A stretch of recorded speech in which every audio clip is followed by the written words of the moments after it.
एक लड़की की नई नई शादी होती है और लगभग 5 महीने बाद उसके पति की एक हादसे में, एक एक्सीडेंट में जान चली जाती है। उसके बाद आपको बता दें, आप सोच भी नहीं सकते कि दोस्तों क्या होता है।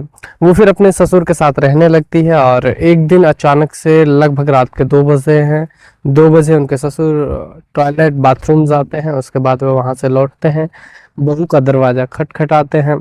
तो दोस्तों, जब बहू का दरवाजा वो खटखटाते हैं तो बहू सोचती है कि शायद ससुर ही होंगे और कौन हो सकता है। वो दरवाज़ा खोलती है और दरवाज़ा खोलती है तो ससुर उसका सीधा हाथ पकड़ लेते हैं और कहते हैं कि बहू मेरी कमर में लग गई है, आप थोड़ा तेल मालिश कर दीजिए। वो घबराती हुई, सहजती हुई, बहुत ही ज़्यादा मतलब घबराहट उसके अंदर आ गई थी। तो उसके बाद वो कहती है कि ठीक है पिताजी, मैं आपके मालिश कर देती हूँ। उसके कमरे से तेल लेके आती है, उसके मालिश करने लगते हैं। फिर कुछ वक्त के बाद जो है उनके ससुर वो कहने लगते हैं कि मैं आपके साथ एक रात बिताना चाहता हूँ। तो इस बात को सुनकर वो बहू जो है बहुत ज़्यादा डर जाती है। वो विधवा लड़की परेशान हो जाती है। लेकिन इस कहानी के जिस तरह से शुरुआत जो जितने आपने सुनी है वो डरावनी है या फिर इतनी भयंकर है, उसके बाद इसकी जो एंडिंग है वो सुने हुए तो आप सच में हैरत में रह जाओगे। अब ये लड़की, ये विधवा लड़की क्या अपने ससुर का रिश्ता एक्सेप्ट करेगी, क्या होगा, इस पूरी कहानी को मैं आपको बताऊंगा। इस कहानी में लड़की जो लिख रही है, जो बता रही है, उस पूरी कहानी स्क्रीन पर आपको मैं सुनाने वाला हूँ। तो आप पूरी कहानी सुन के जाइए और साथ ही जिन्होंने अभी यूट्यूब फेसबुक को फॉलो नहीं किया वो ज़रूर कर लीजिए। शुरुआत होती है, एक परिवार होता है जिनमें एक लड़का होता है और एक उसका पिता होता है। वो जाकर एक लड़की का हाथ मांगते हैं या फिर दोनों की बातचीत होती है, रिश्ता बन जाता है। इधर लड़की रहती है, उसकी सौतेली माँ रहती है, उसका पिता रहता है। लड़की की शादी हो जाती है, शादी धूमधाम से की जाती है, हिंदू रीति रिवाज के माध्यम से की जाती है और लड़का ब्याह कर अपने घर ले आता है। शादी होने के बाद बहुत ही अच्छे से रहते हैं, ससुर बहुत अच्छे से रहता है, पति और पत्नी खूब अच्छे से आनंद में थे और बढ़िया अच्छा खासा उन लोगों का एक छोटा सा सेटअप भी था, बिजनेस भी था, जिससे वो अपना जीवन यापन कर रहे थे। लगभग 5 महीने बाद उस लड़की के पति की बहुत ही कम उम्र में शादी होती है और लड़की के पति की जो है वो एक्सीडेंट में जान चली जाती है। जान चली जाने के बाद रोना धोना लग जाता है। अब आपको पता है कि कितना दर्द उस वक्त उस परिवार पे टूटा था। उस वक्त उस दर्द में वो लड़की जो सह जाती है और अपने गाँव फिर चली जाती है मायके। एक महीना बीतता, महीना बीतने के बाद उसका ससुर उसके घर जाते हैं और वो जाकर कहते हैं कि मैं बेटी को लेने आया हूँ। वो जब इस बात को कहते हैं तो उसकी सौतेली माँ कोई संकोच नहीं करती और कहते हैं कि बिल्कुल ले जाइए, आप ले जा सकते हैं। लेकिन जब उसके पिता आते हैं तो वो थोड़ा इस बात का विरोध करते हैं और कहते हैं कि बेटी अब क्या करेगी, अब वहाँ आपके बेटे भी नहीं है और अब बेटी को कैसे वहाँ भेज सकता हूँ।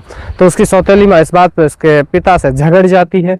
जब पिता से झगड़ जाते हैं तो आखिरकार पिता भी बिना सोचे समझे कह जाते हैं कि ले जाइए, जहाँ मेरी बेटी खुश रहेगी मैं वहाँ रख लूंगा। अब उसकी सौतेली माँ जो है उस लड़की के साथ बड़ा दुर्व्यवहार करती थी, मारा पीटा करती, बड़ी हो गई थी, शादी हो गई, उसके बाद भी काम धाम के लिए बहुत परेशान तंग रखती थी। मतलब उसकी जिंदगी में एक तो वहां की परेशानी और अगर वो अपने मायके आई तो यहाँ और भी ज्यादा परेशान।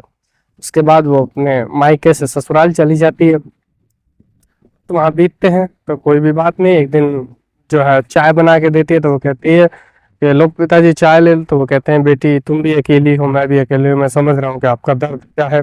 ऐसे ही वक्त गुजरते रहते हैं, लगभग 5 से 7 दिन बीत जाते हैं। फिर एक दिन रात को उठते हैं, बाथरूम जाने के बाद वो सीधा अपनी बहू का दरवाजा जो है वो खटखटाते हैं। रात के लगभग 2 बज रहे थे।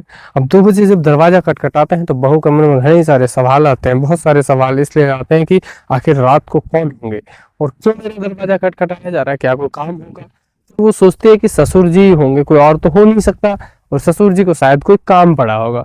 तो इस तरह वो सोचती है, लेकिन एक डरी हुई थी, मन में बहुत सारे सवाल थे। वो दरवाजा खटखटाती है तो देखते हैं कि बाहर ससुर जी को पाती है और जैसे ही दरवाजा खुलता है तो ससुर जी झट से उसका हाथ पकड़ लेते हैं।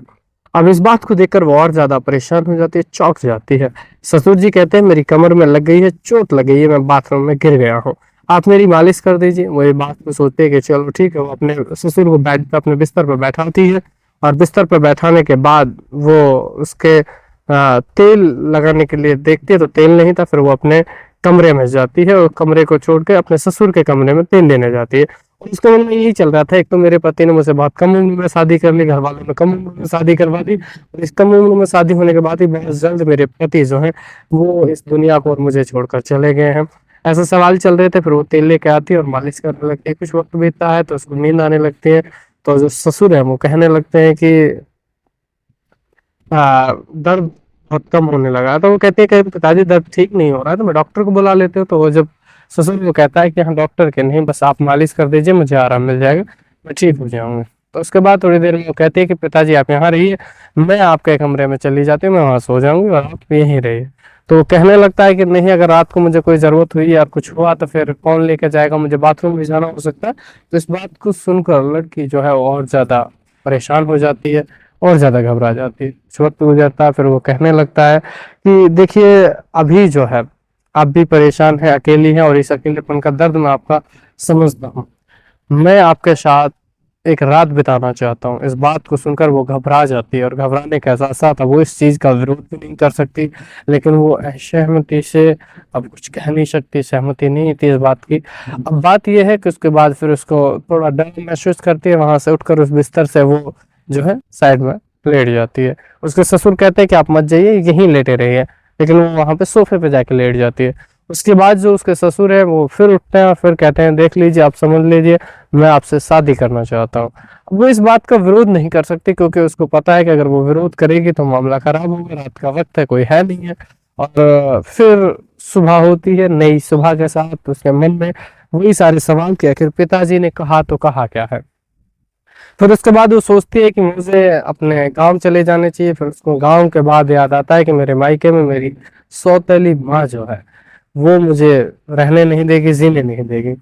फिर शाम होती है तो वो कहते हैं कि आपने क्या सोचा। तो वो कहते हैं कि देखिए, आप अपने मायके जाओगी तो आपकी जो माँ है सौतेली, वो आपको जीने नहीं देगी, आपकी जिंदगी को नर्क बना देगी।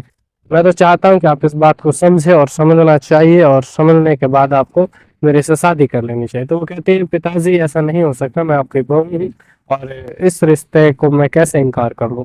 लेकिन उसके दिमाग में बहुत सारे सवाल चलते रहते हैं। फिर एक नई सुबह होती है, फिर वो सोचती है, फिर शाम होती है, इस तरह से उसके मन में चलता रहता है। फिर एक दिन जो है ससुर जी फिर एक वक्त मिलता है उनसे बात करने का। फिर वो कहते हैं कि बेटी आपने क्या सोचा, बताइए आपने क्या सोचा। तो वो लड़की सोचती है और कहती है देखिए, मैंने ये सोचा है, आपने जो मुझसे मांगा है मैं वो कर तो दूंगी, लेकिन आपको एक शर्त माननी होगी। तो वो कहते हैं बताइए क्या शर्त। तो वो कहते हैं कि आपको ये रिश्ते के बारे में भी किसी को नहीं बताना होगा, और हम लोग शादी तो कर लेंगे, लेकिन इस शादी को बाद भी आपको मेरा जो सम्मान है वो खराब नहीं करना होगा, आपको मुझे छोड़ना नहीं होगा। और इस बात के लिए उन लोगों का एक एग्रीमेंट टाइप हो जाता है, और वो लोग और कहीं दूर जाकर एक मंदिर में शादी कर लेते हैं, वहां रहने लगते हैं। कुछ वक्त के बाद उनको ताने भी सुनने पड़ते हैं, लेकिन वो ताने भी सुनते हैं, लेकिन उसके बाद वो अपने काम में ध्यान लगा रखते हैं, और ये दोनों अच्छे से। अब ससुर जो है, जब वो अकेली थी गांव में, जब जाती थी तो माँ सौतेली माँ का दुर्व्यवहार रहती थी, ससुर जो है उनका ख्याल रखने लगे। वो उनका एक बेबी, अब क्योंकि उनका बहू और ससुर का नाता नहीं रहा, अब उनका पति पत्नी जैसा और एक दो दिलों का रिश्ता बन चुका था। अब जो उस लड़की को जरूरतें होती थी, उसकी जरूरतें पूरी की जा रही थी, किसी सामान की जरूरत थी तो वो पूरी की जा रही थी, वो नई नई साड़ियां, बाजार जाकर फूल लाना, इस तरह से लाड चोचले जो है वो कर रहा था। जब इस तरह से प्यार बढ़ रहा था तो दोनों एक दूसरे के दिल में प्यार हो जाता है। लड़की भी अपने उससे प्यार करने लगती है, और वो बेहद प्यार के बाद दोनों एक साथ रहने लगते हैं, बहुत अच्छे से रहते हैं। साथ में ये भी है कि अब सोचती है कि अब कुछ अच्छा बिजनेस किया जाए। जो सेटअप उनका पहले था, पहले उन लोगों को एक छोटा सा बिजनेस था, जैसे मैं आपको बता दूं उनका एक मोबाइल शॉप था, लेकिन अब उन्होंने बड़ा बिजनेस करने की सोची। एक उन्होंने रेस्टोरेंट बनाया, और दोनों उसमें वो पति पत्नी जो कि ससुर और बहू हुआ करते थे, अब वो दोनों पति पत्नी है, दोनों उस रेस्टोरेंट को चलाने लगे और अच्छे से रहने लगे। घुल मिल के जब रहने लगे तो उस बिजनेस को और चार चांदने लगे। धीरे धीरे उनका बिजनेस भी बढ़ा, और एक दूसरे को सपोर्ट करते रहे। तो ये कहानी जो है आपको कैसी लगी, आप कमेंट करके जरूर बताएं। देखिए, इस कहानी में मैंने आपको बताया कि इसकी जिस शुरुआत थी वो भले ही आपको झकझोर कर देने वाली थी, लेकिन जो इसकी एंडिंग है वो आपको जरूर सुननी चाहिए। तो एंडिंग यही थी कि उन दोनों ने इस बात को, क्योंकि समाज जिन चीजों का विरोध करता है, कई बार हमको उनको विरोध करते रहना चाहिए, उनको अपना लेना चाहिए। समाज जिन रिश्तों के लिए मंजूरी नहीं देता, कई बार हम उन रिश्तों को अगर कर लेते हैं तो कई बार हम अपने जीवन में सीख भी पाते हैं। तो ये उन्होंने दिखाया कि समाज ने जहाँ जिन चीजों का विरोध किया है वो जरूरी नहीं कि गलत हो, अगर वो गलत है तब भी अगर वो कर रहे हैं तो शायद उसमें भी कुछ अच्छा हो सकता है। तो यहाँ पर उन्होंने जब शादी कर ली तो चार चांद लगा लिए, और कह सकते हैं कि बहुत अच्छा बिजनेस चलने लगा। जो लोग बुराइयां करते थे, जो समाज के लोग उनके बारे में गलत सोचते थे, आज वही लोग उनको सपोर्ट करते हैं और सलाम करते हैं। तो लोगों, आप जरूर कमेंट करके बताएं और हमारे साथ बने रहें।